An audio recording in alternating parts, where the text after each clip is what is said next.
mga kaproyekto, welcome to Proyekto Pilipino. Kagaya nga ho nung napangako namin, medyo matagal na yung pangako namin ngayon lang matutupad, no?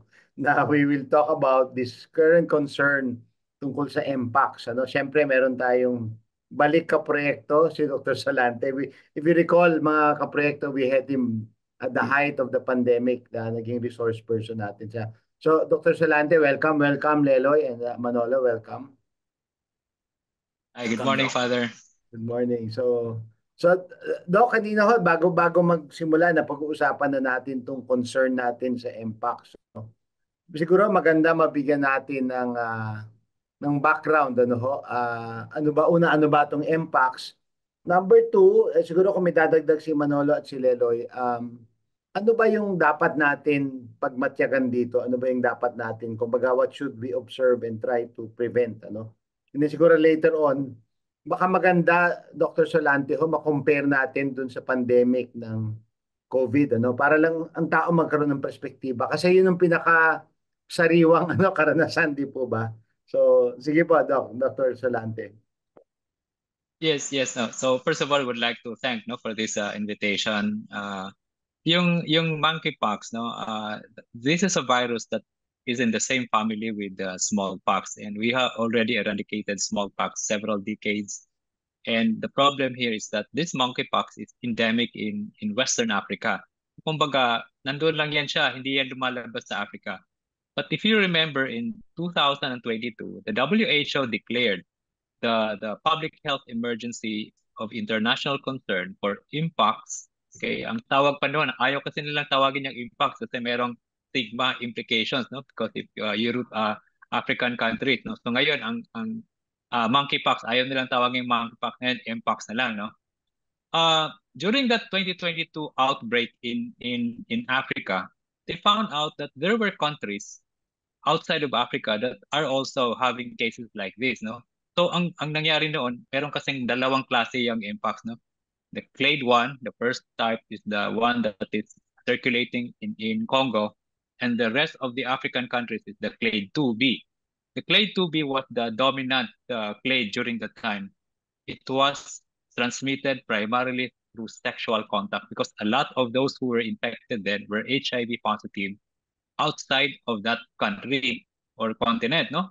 US, Europe, Asia, and the Philippines had nine cases from 2022 to 2023, and all of these cases are coming from males who had multiple sexual partners. Baga may mga high risk behavior, no? So that was controlled in 2023 lift kasi nga humina na yung transmission, and a lot of the mitigating actions were done in several countries like bakuna and then awareness in terms of diagnosing it. And nung nakita naman, hindi naman ganun kataas palang hawaan nito because you need close sexual intimate contact ang pinaka pinaka driver of the transmission. What happened to this latest declaration of the WHO was that from January of this year up to September, 17,000 cases were documented in West Africa. And 95% of that is in Democratic Republic of Congo. So which means like 16,000 plus. The mortality was 500 plus.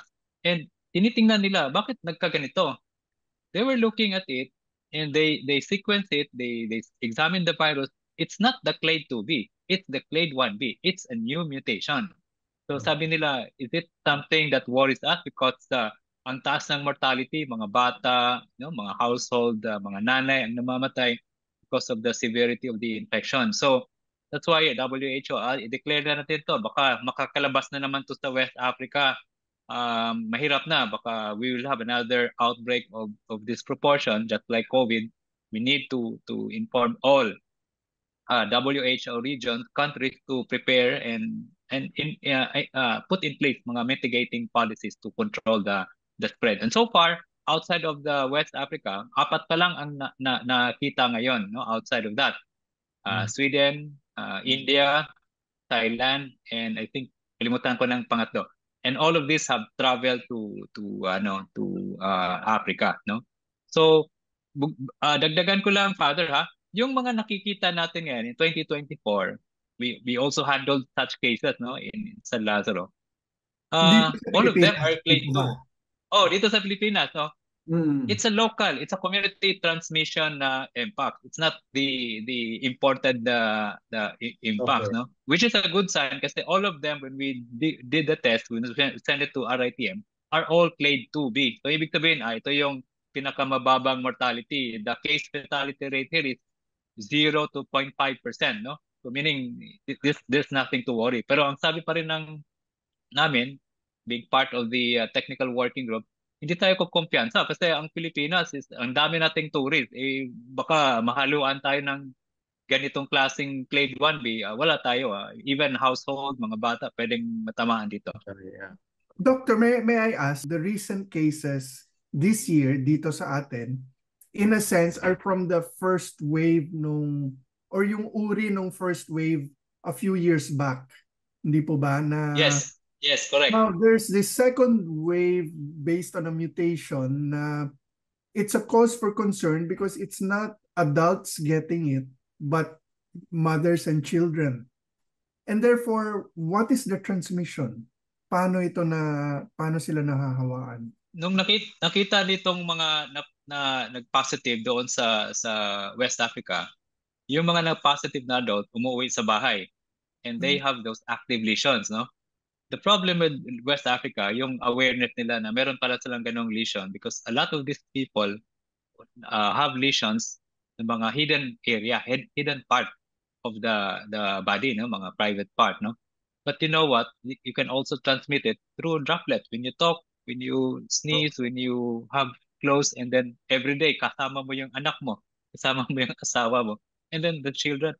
Kadalasan sa mga children kasi na-infected dito in Africa are the malnourished, no? Yung talagang as in ang pangit Mahina ang ng mga resistensya. mahina talagang immune system kaya ang taas ng mortality. And I think when we had that meeting a week ago with some of these WHO experts telling us these are the mortalities, sabi namin mukhang hindi naman siguro ito mangyayari sa Pilipinas kasi hindi naman ewan ko yung mga malnutrition problem talagang malawak yan doon.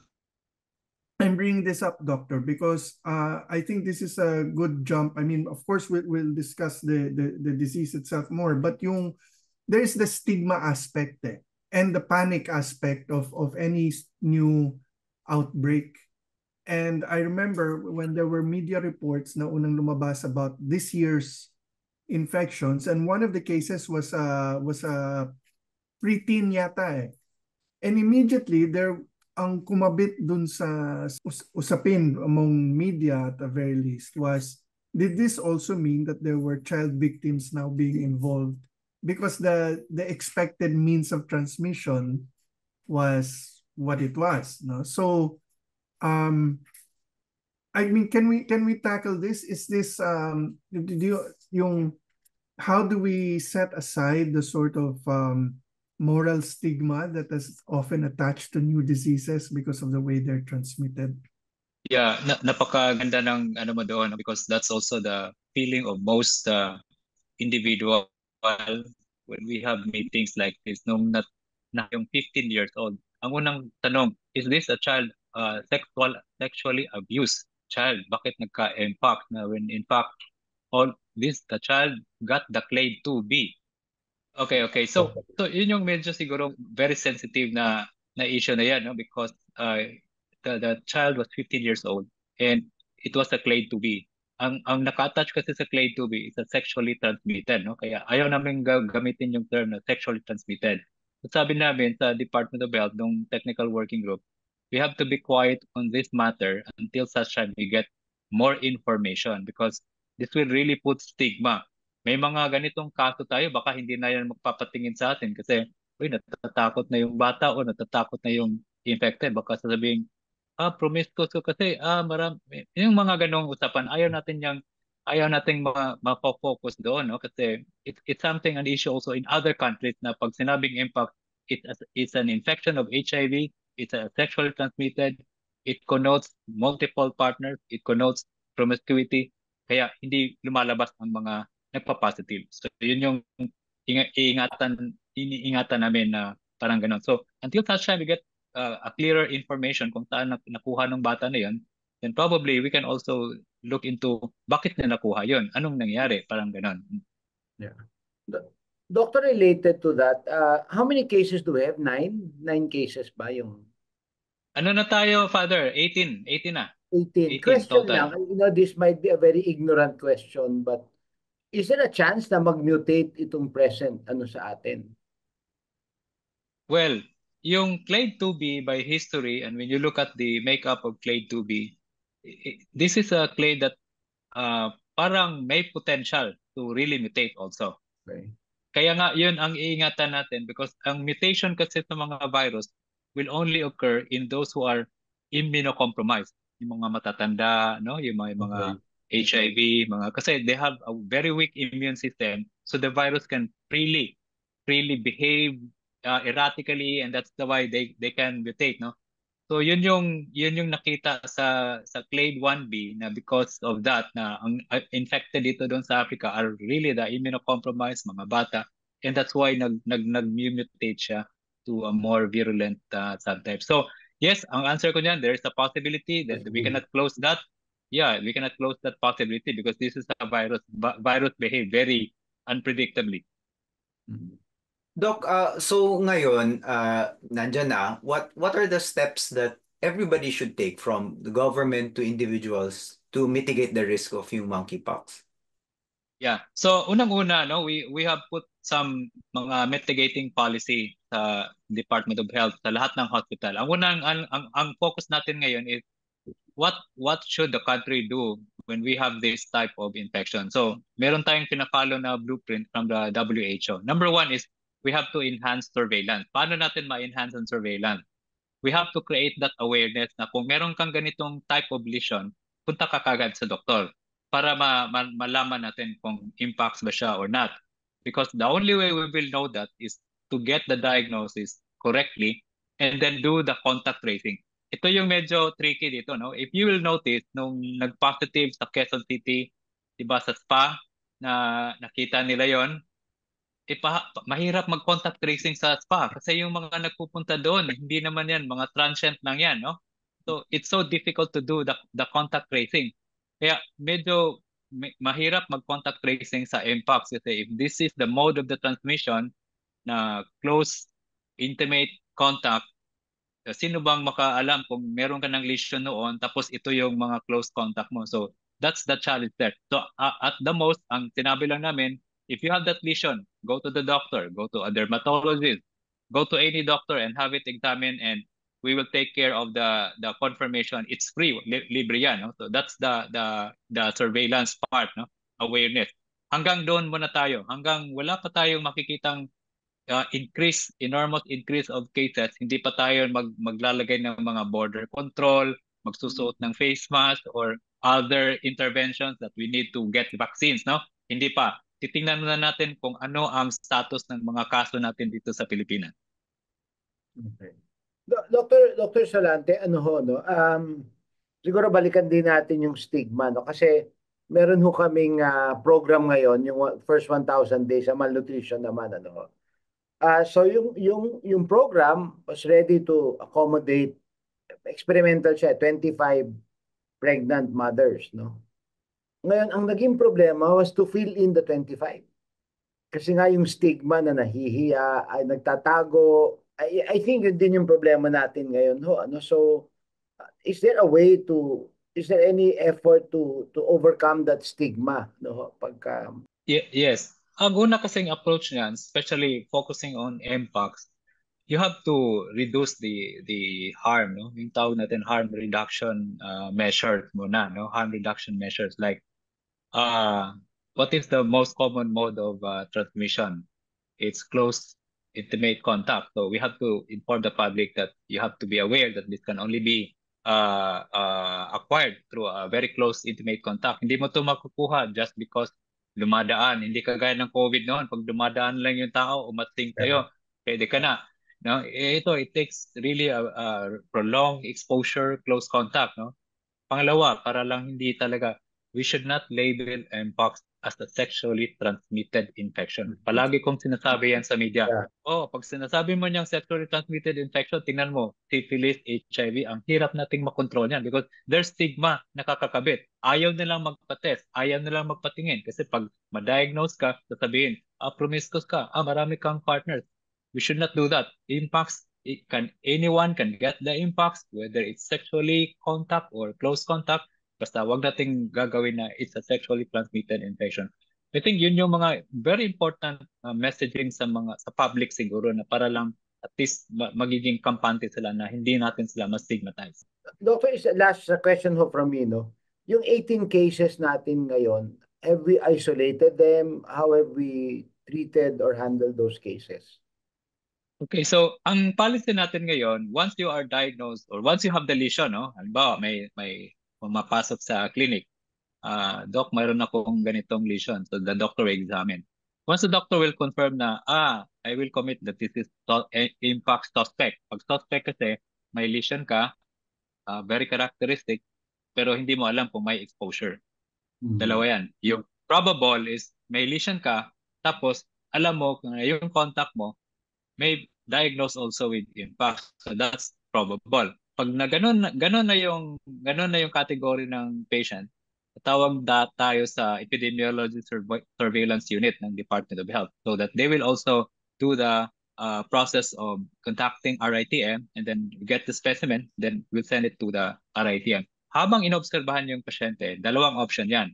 Either they will be in a healthcare facility for isolation until such time that the test is negative, or they will be at home and the epidemiology unit ng community like Quezon City will monitor them daily na hindi sila lalabas at nandun lang sila sa room isolated. So hanggang doon lang yan. Hindi pa natin ginagawa yung talagang may mga strictly isolated sila na hindi sila makalabas. No? They just have to wear the face mask. They just have to wash their hands. Pag meron ng result, pag nag-positive siya, we will categorize them. Mild, moderate, severe. Pag mild, moderate, pwede sa bahay. Pag severe, kailangan kang i-admit kasi kailangan kang i-monitor in terms of complication of the impact. So may cases pa po, Doc, na hindi pa kailangan i-admit. Anong ibig sabihin po nun? So meaning pag ganun, it's not that big of a risk kung ganun, that they can stay at home. Yes. In fact, all of the cases stayed at home. They only stayed sa healthcare facility 1 to 2 days observation.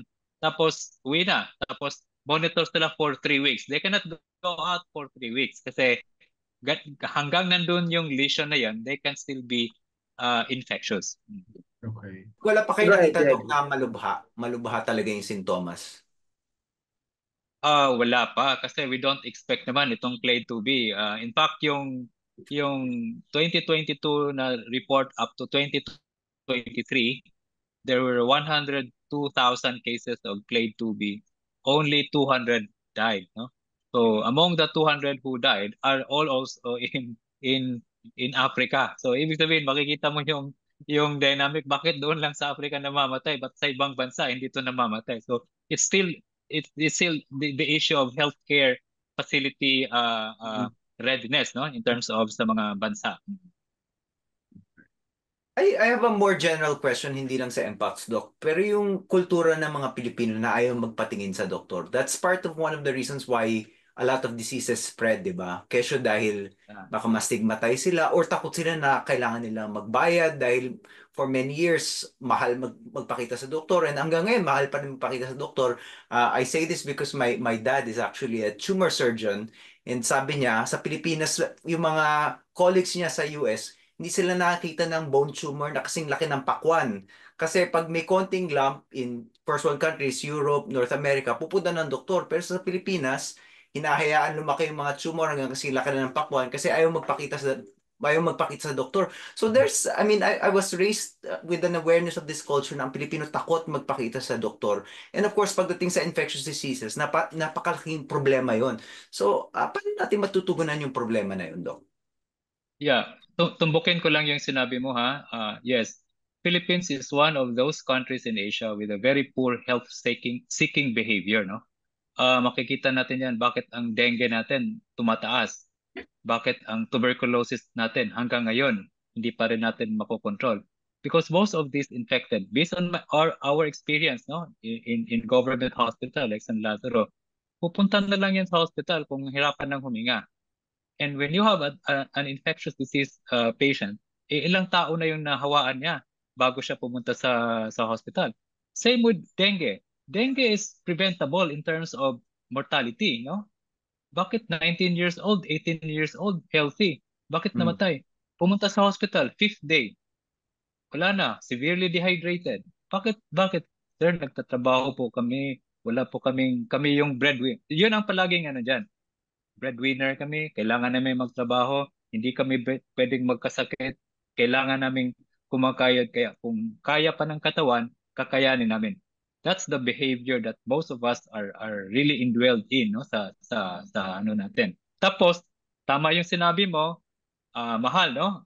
May bayad. Pero we have government facility that can really help them, no? Ang ano lang dito siguro the other aspect, some of those population are not yet fully trusting the government that the government health facility can do it. We have capability. Pero nandun pa rin yung stigma. Pupunta ako sa government, baka mamamatay ako.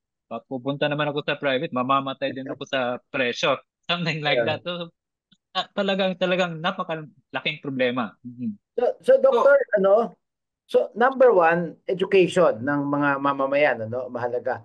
At kaakibat nitong tanong na ito, meron namang kakayahan ng ating government facilities to treat, no? Let's say, magkaroon tayo kasi example lang, Lele, compare, kapantay, katulad nung sinabi mo. Kasi meron din kaming project with DSWD together with the Management Association of the Philippines tungkol naman sa stunting. So, ang ni-request ng DSWD sa MAP is education. How to let the parents know ano ba ang stunting, ano ba yung mga dapat iwasan, ganun. So, number one was a major component yung education. Awareness lamang, ano. So, Dr. Solante, itong sinasabi nyo, malaking bagay yung awareness. Awareness na, I guess, lalo yung awareness na merong treatment na hindi mahal. mm. Okay. Ngayon, ito lang naglalaro sa isip ko. Baka pwede naman magkaroon din ng batas na talagang pag ma-diagnose yung 3 days na mawawala sa trabaho, sagutin ng gobyerno, di ba? Parang emergency. Is that possible? Yung mga ganong, kasi kailangan mo ng social safety nets eh. Di po ba? Kasi this is a poverty issue, no? It's not just a health issue, it's a poverty issue, di ba ho? So, ano lang, you think that is possible? Kasi we need to do a campaign of educating this, of people na itong mga sakit na ito, wala dapat namamatay na dito, no? But really, every step of the way, ma-educate sila, Dr. Solante. Is that possible sa tingin ninyo? Yeah, Father, no, bigyan kita ng example. Sa tuberculosis ngayon, kadalasan sa mga pasyente are the working class, no? Now, may mga ginagawa ang some health centers. Binigyan sila ang tawag namin yan, enabler. Enabler, binigyan ng pera. Para habang ginagamot sila, binibigyan sila ng pera, pangbili ng bigas, pambili ng pagkain, for how many months na nandun na hindi pa sila makalabas sa isolation sa paggagamot sa TB kasi pag TB kasi usually 2 weeks to 2 months hindi ka makalabas muna, no? So may mga local government unit na talagang merong ganong budget na sige, habang nandito ka, kami magbigay ng pera sa iyo, bibigyan ka ng bigas, bibigyan ka ng pagkain para hindi ka mag-worry. But a lot of this na alam mo ang mentality pa rin ng Pilipino. Binibigay mo na, gusto pa rin ng hindi, gusto ko talagang magtrabaho. So mag-lost to follow up na yan sila. Pagbalik sa center, drug resistant TB na, wala na. So I think kabit-kabit ang mga factors nito, but bibigyan mo pa ng ano yan. Pero kung sasabihin naman ay napaka-konti nito, kailangan mo pa rin magtrabaho, wala na tayong magagawa doon. I wanted to speak up on behalf of government hospitals because yung ang napansin ko talking to doctors and other parents is actually yung mga public health institutions natin have one big advantage. Dahil ang lalaki ng mga pool of patients na tinitreat nila, nakikita nila lahat. And in a sense, their practical experience, hindi na theoretical, hindi na academic, yung experience nila in diagnosing and then treating different illnesses and conditions is in many ways hinahangaan ng first world because sa kanila they never encounter these things. So in that sense, and yung the level of professionalism sa mga public health facilities natin, considering yun nga, they have to make do with so little and do so much is really amazing. Siguro ang isang mabibigay natin na pangbigay ng kumpiyansa sa mga kinakabahan is that more and more in terms of hospital administration and mga the doctors and nurses staffing it is they take patient privacy seriously. And there are many in the legal community who are supporting this effort. So kung meron kayong kondisyon o kinakabahan kayo, you should also take notice of the fact na may karapatan kayo na hindi naman ibubulgar, pagchichismis o ano yung dinadaanan nyo. And in fact, malamang people in the medical profession will be there to help you manage yung may sagot sa mga nangyari. And this is a question I have naman for Father Tito. Because yung binabanggit ni Dr. Solante, yung it's a matter of kung meron kang nakikita sa sarili mo, punta ka agad sa doktor. Yung doktor, alam niya ang gagawin, yung pwede niyang timbrehan para magpa-test o malaman kung ano yung dinadaanan mo. Kung may resulta, malinaw yung treatment na dapat daanan. And in fact, the doctors, from the answer of Dr. Solante, sila na rin mismo, inaalala nila ang mga pasyente para hindi rin magdagdag ng intriga o 'di ba sa mahirap na dinadaanan ng isang tao. But Father, meron ding, I mean, we're talking about behavior here. Meron ding parang pananaw na kung nagkasakit ka, parang hinuhusgahan ka ng Diyos eh. Mm. Kung may nangyayari sa iyo, it's a sign of some defect, moral or otherwise. What advice can you give in this regard? Alam mo, Manolo, if you notice, kahit pumunta ka sa Bible, yun yung stigma na pag may sakit ka, parusa yan sa kasalanan. That's why maraming healing story sa Bible, di ba? Sabi ng Panginoon, your sins are forgiven, di ba? But looking at that, it's a psychological framework. Ako lang, masasabi ko, I think, mabuti na lang we have a great Pope na ini-emphasize niya mahabagin Diyos, hindi mapagparusan Diyos, di ba? I think that's one. I think we need to let people matanggal yung ganung stigma na ang sakit ay parusa sa kasalanan, di ba? Yun, palagi ko mahalaga yun. Kagaya sabi ni Dr. Solante kanina, dapat yung MPACS magkaroon ng stigma na sexually promiscuous ka, kaya nagkaroon. Ganun din yun di ba? Ganun din yun. So, ako Manolo, it's dito mahalaga yung mga tao mismo ng simbahan na involved sa healthcare, limbawa, kasi sa mga Caritas, sa mga iba't ibang diocese, meron talagang healthcare ministry, no? Kailangan sila yung maging one-on-one ba? One-on-one talaga I think that's the strength, no, and the curse, kasi ang chismis nasa community rin, 'di ba? Pero ang pag-assure na hindi ito parusa ng Diyos, nasa community rin I think that's the only way we can develop a culture na gano'n, ano? Kasi ang tagal na nung kulturang yan 'di ba? Na pag may sakit ka, parusa yan, 'di ba? Kagaya nga MPACS, sexually promiscuous yan, 'di ba? So that's the only way I can see it, ano? Fads nung COVID nga, napakadali ng transmissibility. The point of COVID was that it was a transmissible disease, pero may mga tao nahihiya pang umamin na nagka-COVID sila kasi may makasalanan sila na nagka-COVID sila. Or I remember nung early days, pinagchichismisan pa ng mga tao, sige ganyan, na COVID yan, pero hindi lang sinabi. So this parang pinaghalo siyang chismis culture, but at the same time, a kind of weird interpretation of what disease means in the Bible. Which forgive the kind of the mixing of terms, it's a kind of virulent form of thinking that enables virulent diseases.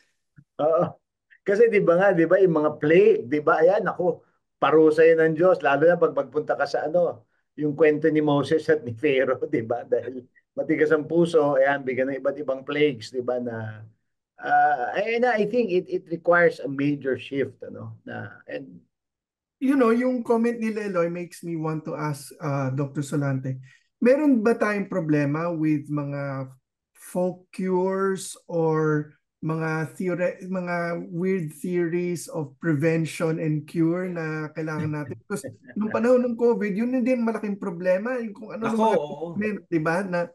So pagdating sa MPOX specifically, is there parang some sort of urban legend na kumakalat na dapat let's do our part to kill that rumor right now?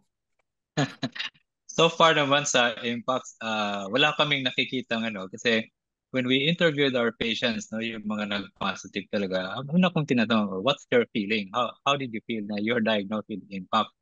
Ang una nilang sagot sa akin, ano naman to, expected to kasi alam naman namin paano to i-prevent but we still did the the behavioral ano.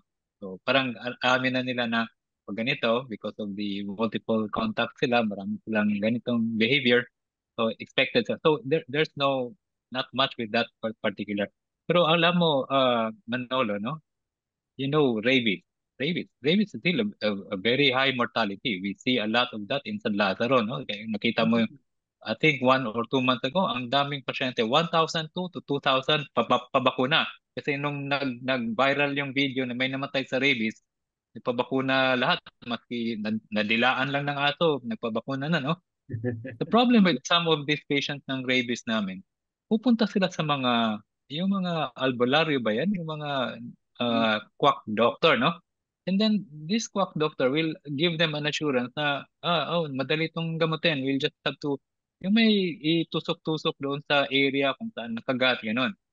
The problem there is that they are given a false assurance that they will be okay na pupunta na, dumating na yung panahon, 1 month after that incident, kasi usually ganun ang incubation ng rabies. Wala na. Meron ng hydrophobia, meron ng aerophobia, no?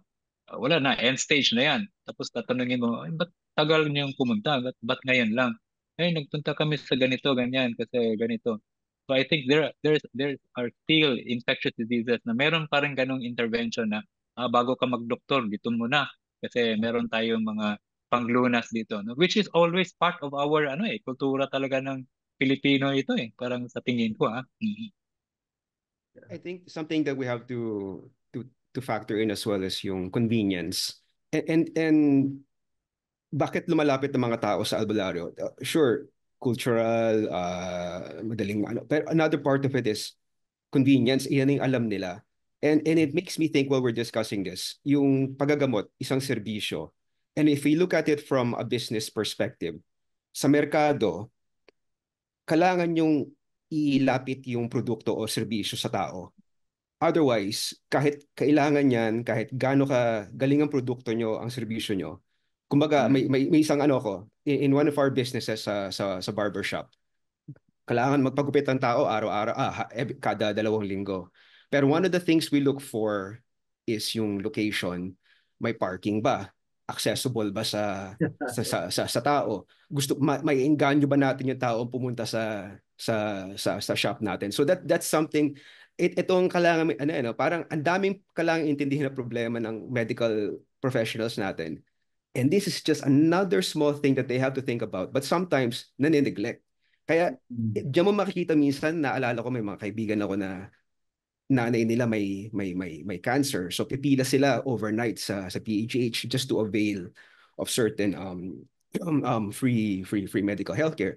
And ayun, you don't need someone who's a medical expert. You need someone who's a logistics expert to make sure that kahit man lang yung pinipilahan nila, may silong, may kape, something as simple as that, no, Doc? So, kudos ako sa inyo kasi ang dami nyo kailangan intindihin.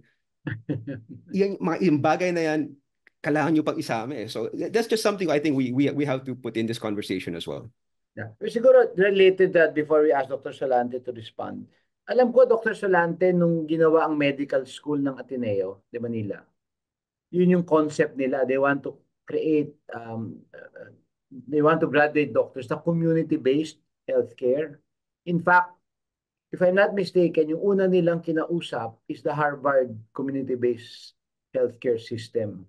So, hindi ko lang alam kung eventually kung ano nangyari sa partnership na yun. So, number one, yun, ano. Tapos siguro related din, Carlos, sa sinabi mo. Kasi sometimes I go to DSWD for meetings. Grabe yung pila sa iba't ibang serbisyo, social services, no? So that's why ang ganda nung point ni Reyes ni Carlo. Maybe si Dr. Solante can guide us, no? Ano ba yung mga efforts, ano yung sa tingin niyo, Dr. Solante, na pwedeng magawa? Kasi itong mga bagay na ito yung Dr. Solante, ito yung gustong-gusto ng Proyekto Pilipino eh. Ano yung pwedeng magawa? 'Di ba? Kasi may mga magte-text sa amin after ito. Sige, sige dito gawin natin 'to. So, ano sa tingin niyo? Ang ganda ng point na ni Carlo. It's a logistics concern also, no? Yeah, tama si Carlo dyan, no? Kasi alam mo, maski itong mga government hospital, I'm also a member of the technical working group of the Health Facility Development Framework, no? Ang gusto kasi ng government natin ngayon, mapa-expand ang mga hospital in terms of not only infrastructure, but also services, no? So, ibig sabihin, pag pupunta ka sa isang medical center ng government, nandun na yung cancer treatment, nandun na yung pulmonary treatment, nandun na yung kidney, nandun na yung heart. Para all in one, hindi ka na refer, no? So that's a good plan. Ang ano lang dito is really the logistic that will also make it possible. Kasi alam mo naman natin, ang budget ng Department of Health, hindi lang naman yan nakalaan sa mga health facility, no? And pangalawa dito, Father, no? Some of these big hospitals in the provinces are devolved pa rin. Local government, no? Bulacan Medical Center, Vicente Soto Medical Center, yung mga ganong center na ang gumagastos niyan, local government. So, depende pa rin yan sa priority ng mayor or ng governor. Kung ang priority ng mayor o governor ito, tapos may blueprint ang national na ito, magiging kidney center, heart center, itong hospital niyo. Pero kung hindi priority ng local government yan, doon ang gap. I mean, Carlo, tama ka. The intention of the government is really to make healthcare accessible, services accessible and free. But there are obstacles in between na hindi natin magagawa. Talagang, as in, may mga obstacles talaga. But as much as possible, we want it that way talaga. Dr. Solante, what are some of those obstacles? Na example kasi naisip ko, ano ba siya? It's the venue, kakulangan ng venue, na kung saan pwede magkaroon parang kasi lang naisip ko, 'di ba? Ang dami-dami ngayon mga testing facilities nasa mall.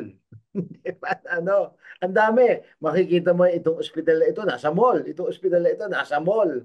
Tapos maraming mga 'di ba, yung mga laboratories na ay magagaling, ha? They're very good. Hindi sila fly by night, no?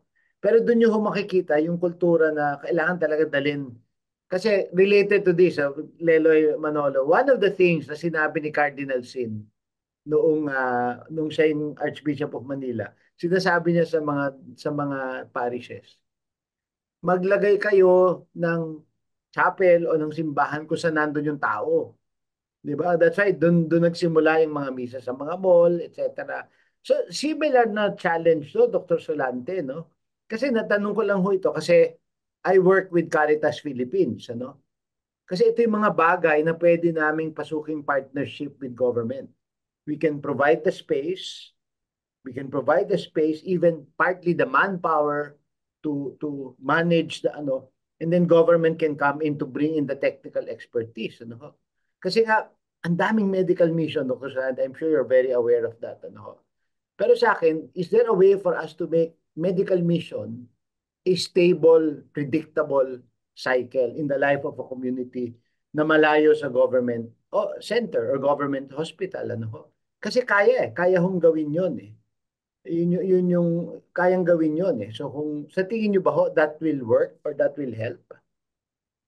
Yes, magandang ano yan, magandang pag-aralan yan. At pwede nating gawa ng mga pilot activity, no? Like for example, kung halimbawa you want to establish like example, a preventive infectious disease preventive clinic in a community na malayo sa San Lazaro. Titingnan natin, saan ba mataas ang dengue? Dito sa barangay ganito. O sige, magtayo tayo ng clinic diyan for 1 week. Ngayon, peak of dengue. Lahat ng mga may suspect ng dengue, una natin ng blood exam, Oo. laboratory. Maganda yan. Tapos, pag merong positive, o sige, monitor. Hindi na yan pupunta muna sa hospital. Correct, Mo-monitor lang correct. yan sa community. No? So, ibig sabihin, there is really community, kasi napaka-importante ng community engagement bago ka sa Correct. hospital because a lot of these infectious diseases can be managed in the primary care or in the community before they will go to the hospital. Ang nangyayari kasi ngayon, Father, maski mild ka lang, pupunta ka na sa hospital, pipila ka. Ang dami nyo, severe, mild, most of the time, mild. Nakapila ka doon. So, ibig sabihin, there is something lacking at the community level na bakit pumunta to sa hospital, dapat nandun lang to sa health center or sa primary care. Okay. So, posibleng mangyari yun. Kasi may mga medical mission na yung merong isang tao, tandaan ko to, yung case of many years ago, mga 8 years ago, nag-report yung doktor sa amin. May isang pasyente sila sa medical mission. Sa ano lang to, I will not mention the city, pero Metro Manila, depressed area. 72 years old na siya. First time na nakakita ng doktor. Oh. Wow. And this is in Metro Manila. Tapos, minsan ito medyo nakakatawa to. Ganun din, hindi sanay sa check-up. So, may vitals. Iniwan lang sandali ng nurse. Mamayang konti, after 5 minutes, parang namumutla na kasi pinaglaruan niya yung pang-BP. So, sa yung mga ganun, you realize na something that we are so used to is very foreign to some of our fellow Filipinos, no? So maganda nga itong kung napunta yung community. Ano ba yung mga dapat natin bantayan na mga sakit? Yung sabi niya nabanggit niya, Dr. Solante, dengue, TB. Ano yung mga five na dapat nating bantayan, i-monitor na madali naman ma-prevent na pero hindi pa natin nasusugpo yung problema sa mga sakit na ito. Yun, dugtungan ko lang yan, Father, no? Since TB and respiratory diseases are common, meron kaming ginagawang ano niyan na ang tawag namin yan clinical pathway. Mag-umpisa ka sa lagnat, mag-umpisa ka sa ubo. Maraming ganong pasyente. Kailan ang lagnat mo?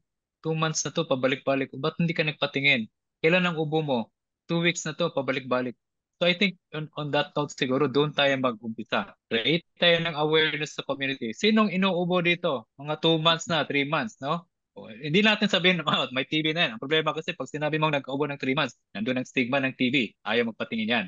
So siguro you have to make it like, sinong nagkaubo ng 1 month, ng 2 months, ng 3 months, patingin tayo dito, punta tayo sa clinic. Sinong mga nilagnat na pabalik-balik ang lagnat, mga 1 linggo na, hindi pa rin nagpatingin, punta ka dito. I think that type of awareness, we can catch a lot of infectious diseases. Hindi lang yung mga common na TB. Baka pwede makakuha dyan ng iba. HIV, yung mga STD na hindi natin nakikita before, but because of the symptoms, we can get parang screening process sa community level pa lang, i-increase natin yung awareness. Okay. Ganun. Manolo, Lelo, you want anything to... Sa akin lamang is the fact that it begins with kung meron kang napansin sa katawan mo, you have options. Yung hindi ka kailangan mag-search sa internet para Yes. ano mo, di ba? Kausapin si ChatGPT. Yun ang pumalit sa mga albularyo, si ChatGPT. Oo. So, alam mo, yung based on this conversation, alam na ninyo yung general things to look out for. The important thing is pumunta lang kayo, magpatingin kayo, and then they can take it from there. Halayan kayo along the way. And then for those who are faith plays an important part in their lives, there's a different point of view then. You're not cursed, you're not condemned. In fact, this should be a source of strength for you as you go through being alone, kasi part of it will have to be alone and when you're isolated, di ba? And that can help get you through. Ako I wanted to just final question siguro for Doc. Ano yung mga bagay na sa tingin niyo, Doc, na wala na sa kamay ng mga doktor at parang gobyerno na lang yung makakatugon? Kasi lagi na lang tinatanong namin yung mga doktor, tinatanong natin yung doktor, anong pwede nyo gawin? Pero many times yung frustration ng pasyente, I think shared din naman ng doktor, di ba? At in fact, yung pinakaunang na-frustrate para sa mga pasyente, yung mga doktor din. Dahil mismong sila yung nakakita ng mga problema ng pasyente pang araw-araw. So ano sa tingin niyo yung wala na sa kamay niyo, Dok? Well, maraming, pero bigyan lang kita ng mga ganong situational, no? Halimbawa, no? Pupunta sa hospital yan. Tapos ma-diagnose ka ng, ito ha, mga real story to ha. Diagnose ka ng cancer. Tapos, although na-diagnose ka, meron ng gamot. Tapos sabihin, libre ba ang gamot? Sasabihin ng hospital, ay wala po kaming ganitong gamot. Kailangan pa nating i-procure kasi dadaan pa tayo sa proseso ng procurement, no? Ang procurement kasi sa government, special sa gamot, talagang medyo matagal yan. No? Especially pag mga sakit na hindi ganun ka-common. No? Isa yan.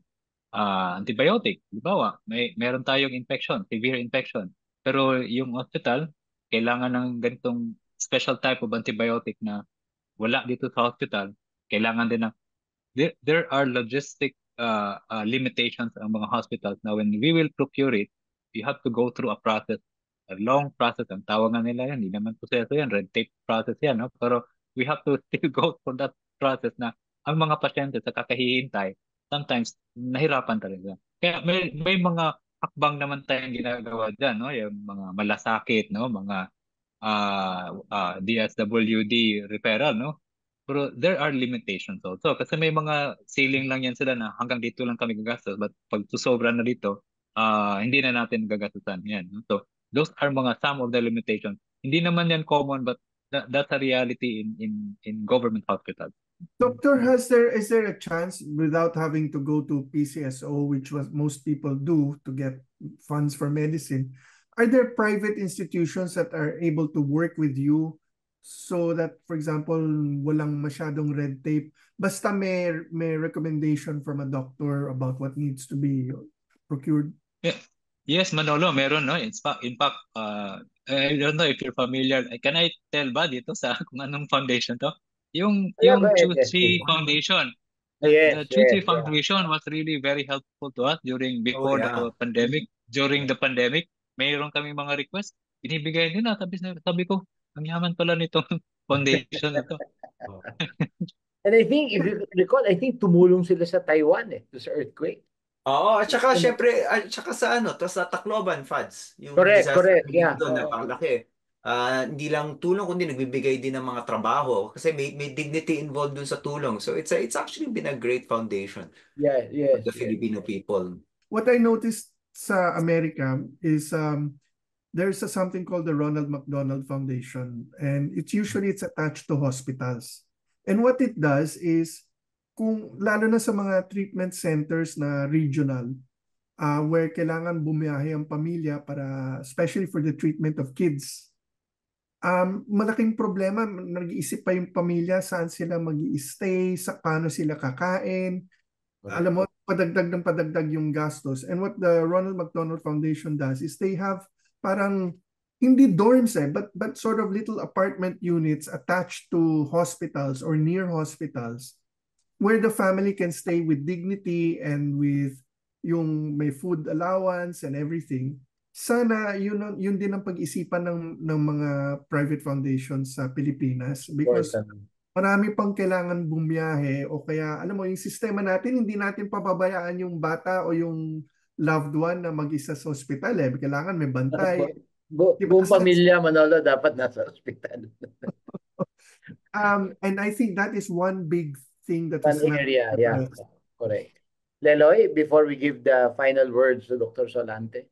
Well, again, bumabalik ko, Fads, this is a civic show, no? So, yung health, we tend to think about it as individual. Pero kung tingnan natin yung infectious diseases, dito talaga natin natutuklasan na meron talaga tayong proyekto Pilipino. Kasi kung nagkasakit ka, hindi mo sinabi sa doktor, kumalat yung sakit, marami mga Pilipino nagkasakit dahil napaka-individualistic na pag-iisip mo. Hindi ka nagpapabakuna. Sa tingin mo, ikaw okay lang, hindi magpapabakuna kasi ako lang yung magkakasakit. Hindi yun totoo kasi pag hindi tayo nagpapabakuna, kumakalat ang sakit. At pag tinignan natin itong infectious diseases at yung interrelatedness natin through infectious diseases, again, we realize we live in the same community. So dapat, pag pinag-iisipan ng sakit, hindi dapat individualismo ang lente na ginagamit, kundi yung classic Pilipino bayanihan. Magpapabakuna ako, hindi lang para sa akin, kundi para sa kapitbahay ko, kundi para sa kapwa Pilipino ko. Gayon din, pag nagkasakit ako, pupunta kagad ako sa doktor dahil baka may mahawa ako. Thank you, Lele. Dr. Salante, we give you the final words.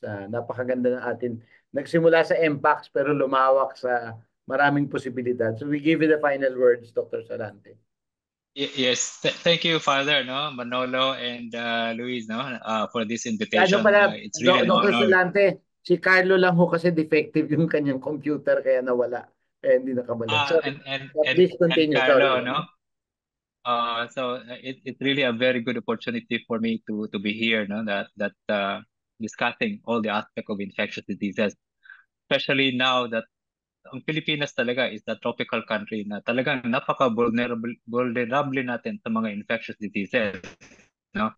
Not only community na nandito na sa atin, also from abroad, no? So siguro isa lang yung masasabi ko na infectious diseases are treatable and preventable, no? Kung meron tayong way na we can consult our doctor in terms of treatment, but pinaka-importante pa rin dyan, prevention, no? So we need everybody at the level sa community, especially sa itong programa ninyo, to create such awareness na kung meron tayong mga ganitong sintomas, yung ma-improve natin ang health-seeking behavior, isa yan sa mga importante wish list namin yan na maagang pupunta sa doktor para mabigyan ng lunas, para mabigyan ng intervention. And I think that will be something that we look forward also na magbigay priority na ng programa ninyo.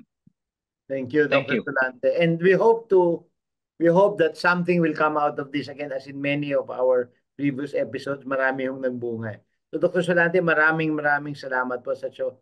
Napakagandang usapan ito. Leloy and Manolo, thank you for all today. Of course, Carlo, maraming salamat. At mga kaproyekto, ito po ang Proyekto Pilipino. Sana po ay patuloy natin pag-isipan itong mga hindi suliranin, mga hamon, no, ng ating lipunan. At alam natin na pagsama-sama natin binuno itong proyektong ito, meron mangyayari. So marami pong salamat. Ito po ang Proyekto Pilipino.